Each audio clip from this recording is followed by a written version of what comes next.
నీ అంతరంగంలో సత్యం ఉందా? నటిస్తున్నావు, మనుషులు మెచ్చుకోవచ్చు, మనుషులు నీ నటనను చూచి పొంగిపోవచ్చు, మనుషులను నీవు మోసం చేయొచ్చు. దేవుణ్ణి మోసం చేస్తావా? దేవుణ్ణి హృదయం చూడడా? సొలొమోను హృదయం చూడలేదా దేవుడు? మన హృదయంలో ఎంత నిజాయితీ ఉంది, ఎంత సత్యంగా ఉన్నాం, మన హృదయాంతరంగాన్ని ఎలా పెట్టుకున్నాం, ఎలాంటి జీవితం కలిగి ఉన్నాం. హృదయం సరిగా లేకుండా 1,00,000 పదాలు పలికినా దేవుడికి ఇష్టం లేదు. అది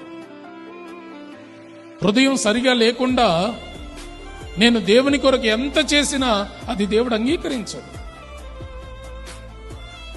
హృదయంలో నిజాయితీని దేవుడు కోరుతున్నాడు. నీవు దేవుణ్ణి మోసం చేయగలుగుతావా?